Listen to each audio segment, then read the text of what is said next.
안녕하세요 여러분. 전기 스쿠터 무엇이든 물어보살 2탄으로 돌아온 휘토피아입니다. 오늘은 1탄 영상에서 전달하지 못한 정보들과 또 제가 추가로 받은 질문들에 대한 답변을 한번 해보려고 합니다. 크게 킴스트다이스 기능 소개, 실제 속도 및 주행거리, 전기 스쿠터 세차 방법, 그리고 보험 이렇게 4가지로 나눠서 설명을 해보도록 하겠습니다. 먼저 킴스트다이스 전기 스쿠터가 어떻게 작동하는지를 보여드리도록 하겠습니다. 키를 꽂고 오른쪽으로 돌리면 시동이 켜지는데요. 시동을 켜면 기본적으로 파킹이 걸려 있습니다.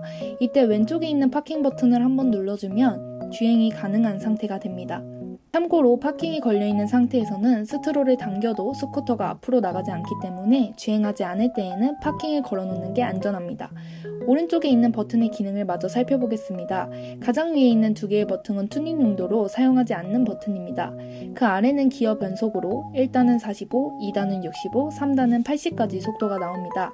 그 아래 초록 버튼 역시 수리 버튼으로 사용하지 않는 버튼이고 옆은 후진 버튼으로 누른 상태에서 스트롤을 당기면 보시는 것처럼 후진이 가능합니다.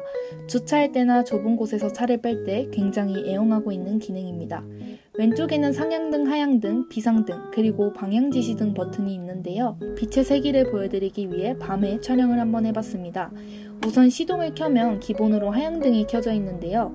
상향등을 켜면 위로 불이 들어오면서 빛이 더 밝아집니다. 상향등은 주로 혼자 어두운 길을 달리고 있을 때 사용하는데요. 상향등을 켠 상태에서 차도를 달리면 앞차가 눈뽕을 지대로 맞아서 굉장한 욕을 할 수도 있기 때문에 꺼주시는 게 좋습니다. 방향지시등과 비상등은 스쿠터 앞뒤로 달려있고 주황색 라이트가 깜빡이고 있습니다. 키를 왼쪽으로 돌리면 안장이 열리는데요. 이 안에는 스쿠터 배터리가 들어있습니다. 파란색 레버를 오른쪽으로 돌린 상태에서 위로 당기면 분리가 되는데요. 배터리 무게가 꽤 나가기 때문에 조심히 들어 올리셔야 합니다. 꽂을 때는 파란 레버를 오른쪽으로 돌린 상태에서 탁 하는 소리가 날 때까지 눌러주시면 됩니다. 이 외에도 음료수 거리, 물건을 넣을 수 있는 작은 수납 공간, 그리고 충전 단자를 연결할 수 있는 USB 포트가 있습니다. 안장 높이와 시트 면적을 궁금해하시는 분들이 계셔서 옆에서 한번 찍어봤는데요. 앉아있을 때는 두 발이 딱 땅에 닿는 높이이고요. 발이 안 닿을까봐 걱정하시는 분들도 있는데 멈춰있을 때는 주로 옆으로 살짝 기울인 상태에서 멈춰있기 때문에 이 부분은 크게 걱정을 안 하셔도 될 것 같습니다. 주행할 때 저는 두 발을 내려놓고 달리는 편인데 이게 무게중심을 잡아줘서 갑작스럽게 멈춰야 하는 상황이나 바람이 많이 불어서 스쿠터가 흔들릴 때 안정적으로 달릴 수 있더라고요. 근데 이렇게 오래 달리면 허리에 무리가 와요. 그래서 중간에 안정적인 구간에서는 이렇게 다리를 올려놓고 타는 편입니다. 사실 이 자세가 제일 편하긴 합니다. 텐덤할 때 제 뒤에 타는 사람들은 주로 발을 여기에 올려놓고 제 허리를 잡고 타는데요. 제가 한번 뒤에 타봤는데 허리 잡는 것보다 뒤에 손잡이를 잡는 게 더 편하더라고요. 저는 지금 탑박스 브라켓을 달고 있는데 원래는 등받이가 달려있어요. 등받이에도 손잡이가 있어서 거기를 잡고 타시면 될 것 같습니다. 다음은 제일 궁금해하시는 실제 속도와 최대 주행거리에 대한 내용입니다. 저는 사실 계기판상 속도와 GPS상 속도 간의 차이를 인지를 못하고 있다가 댓글을 보고 좀 찾아봤어요. 알아보니까 대부분의 차들이 GPS와 계기판상 속도 간의 차이가 조금씩은 난다고 하더라고요. 그래도 되는 건가 싶어서 조금 더 자세히 알아봤는데요. 자동차를 만들 때 지켜야 하는 자동차 안전기준에 관한 규칙 110조 2항에서 설치된 속도계의 지시 오차는 실제 속도의 10%에 6km를 더한 수치까지 보여줄 수 있다라는 내용을 확인할 수 있었습니다. 그래서 제가 타는 킴스트 다이스는 과연 얼마나 차이가 나는지 알아보기 위해 GPS 속도계를 켜고 한번 달려봤는데요.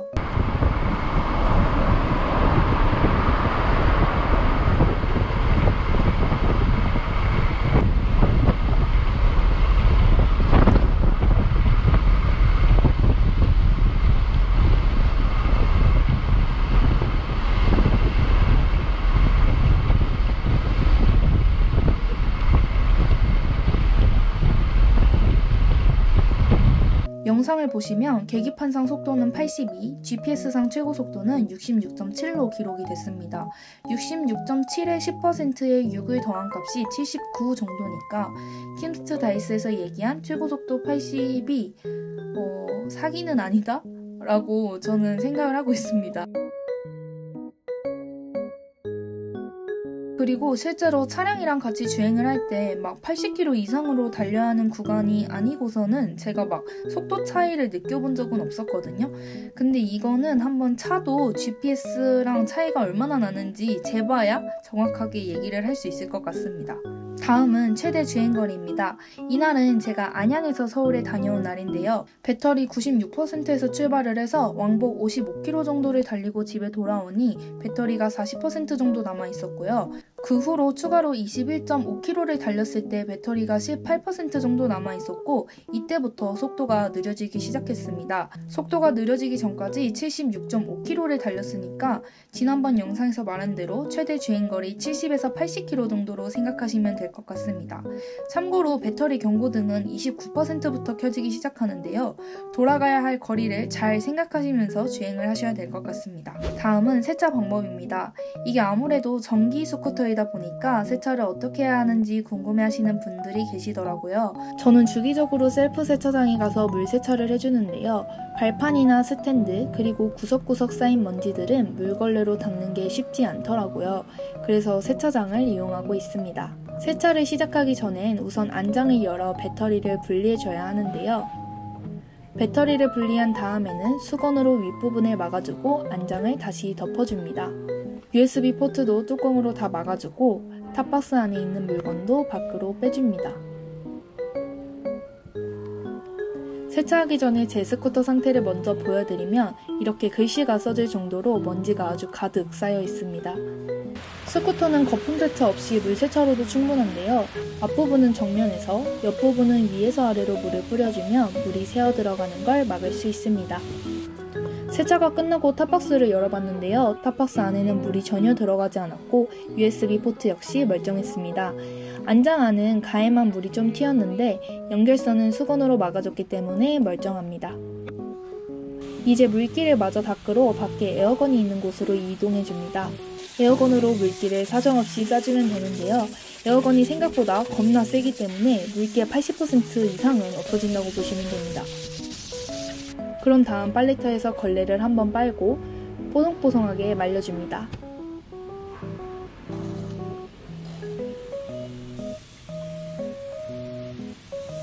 그리고 열심히 닦아주세요.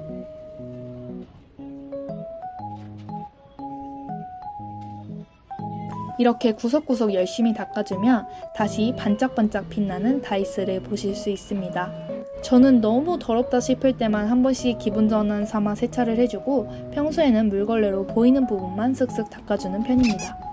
마지막은 보험에 관한 내용입니다. 이륜차는 법적으로 반드시 책임보험에 가입이 되어 있으셔야 되는데요. 이건 의무보험으로 책임보험에 가입이 되어 있으셔야 차량 등록을 하고 번호판을 발급받으실 수 있습니다.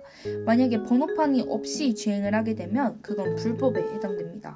책임보험에는 대인 1과 대물배상 이 두 가지가 들어가 있고요. 만약에 이거보다 조금 더 넓게 보장을 받고 싶다 하시는 분들은 책임보험에 대인 2가 추가된 종합보험을 들으시면 됩니다. 그리고 보험은 또 사용하시는 용도에 따라 가정용, 비유상운송, 유상운송보험 이렇게 세 가지로 나눠지는데요.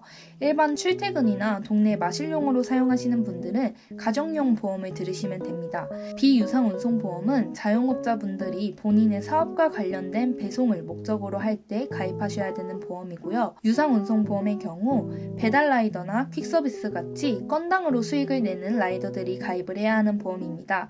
즉 배달을 하시는 분들은 유상운송보험에 가입이 되어 있으셔야 배달 중에 발생한 사고에 대해 보장을 받을 수 있는 건데요. 근데 이 유상운송보험의 보험료가 너무 비싸서 배민이나 쿠팡이츠에서는 배달을 하는 시간 동안만 유상운송보험에 적용을 받을 수 있는 시간제 보험 제도를 운영하고 있습니다.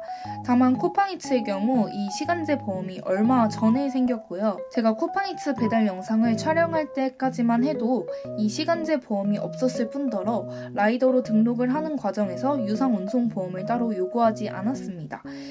그래서 제가 영상을 올리고 나서 유상운송보험에 대해 알게 됐고 혹시나 문제가 될까 해서 쿠팡이츠에 전화를 해서 물어봤는데요. 당시 쿠팡이츠 배달 파트너 측에서는 쿠팡에서는 따로 요구를 하지 않고 있고 라이더 개인의 선택에 맡긴다라고 답변을 해주셨어요.